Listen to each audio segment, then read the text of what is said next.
Yeah, no, I'm at that.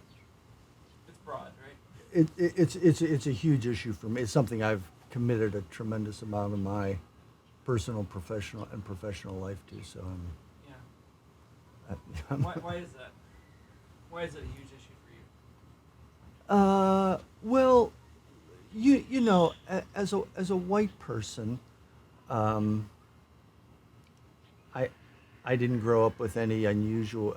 I just grew up in a family that I've come to understand was a very racist family. You know, at the time I didn't know it. I thought we were just normal. You know, Right. I just I had the great privilege of having people mentor me. You know, like African American people say that.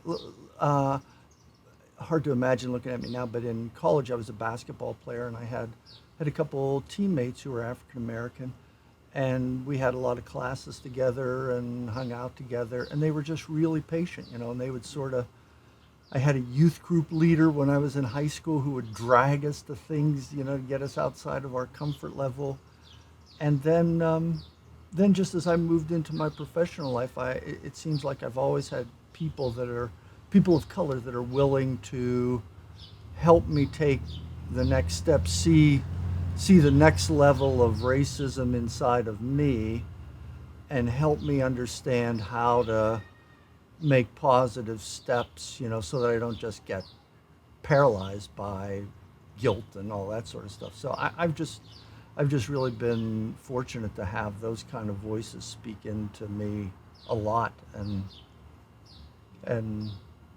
and even like a guy like, you know, the guy like John Perkins. He used to come to Pittsburgh Oh yeah. once a year to meet with a group of us who were doing campus ministry, about 60 of us, and he would just spend a weekend with us, and it was it was close to the time that he had been tortured and beaten and made a decision that even though, you know, he had been the victim of atrocious racism himself, that he was going to commit his life to being a reconciler, you know, and he just blew us away, you know.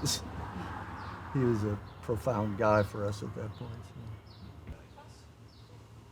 I think. Well, here's what I found out, and I don't know. This isn't any particularly great insight, but for me, I always found the metaphor of the onion to be most helpful. You know, because it's not just that there is layer after layer after layer, but each consecutive layer it gets more intense. You know, and you like, you know, you like finish with one level and you think, okay, good. You know, glad to be beyond that. You know, and then you see like the next level you have, and you're like, oh, that's discouraging, you know. But yeah, I think for me it's just always been, and again when you have people that, and these are not people who said like I'm going to mentor you, or I mean these are just people that were friends, you know, that were, Yeah. and they'd say, you know what you just said was really stupid, you know. Why? What did I say? You know?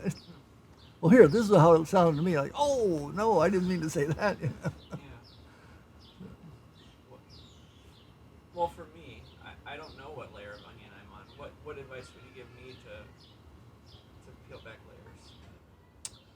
Oh, that's a great question. I think as I work with my students on this, you know, it's the trouble is like if you're talking to 10 people, there are 10 different, or 10 white people, you know, there are 10 different places. And so you never know like what was useful to me might not be the thing, because when I talk to people, you know, they say, oh, I read this book and it, man, that, or I heard this speaker and whew, then I really got it, Yeah. and things like that. So it's, but my sense is that um,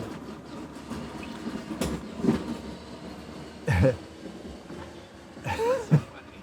That's so funny to know the story of that now. my sense is that if we don't keep putting ourselves, if we pull ourselves away from those settings, like you're living in Aliquippa, and you know you have interest in these things and put yourself into situations where you hear and learn and stuff. I don't know what else you do, like, I think as long as, I think if we continue to be intentional, and then some of the stuff I've studied says, that one of the most discouraging things is that those of us who are white, after we learn some about race, we think we've got it.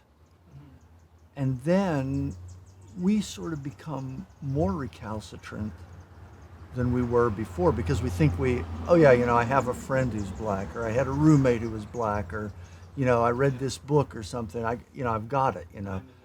Yeah. And if you don't see it on a continuum that, there's more work to be done, then, and especially that's what I've noticed for people in, I don't know what, like in particular positions of influence, they'll have a genuine experience of something and then they stop and they don't, and then when the next event, like the event we're in right now, like I think a lot of people are completely caught off guard by it, because they think like, well, we had a black president, what else could, how much more progress can we make, but I think, but I would have to say that my sense is it's more than that. I mean, that's part of it. I think there's been this resurgence of, white supremacy and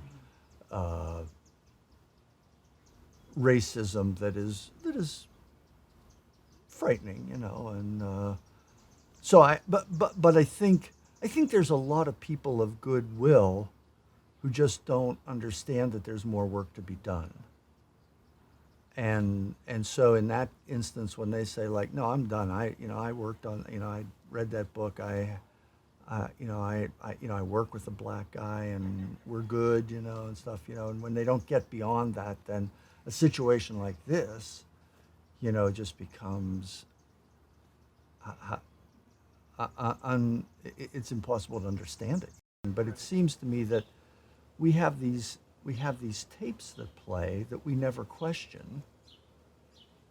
And so it isn't until we make the gaffe, or in this case, not just a gaffe, it's a crime.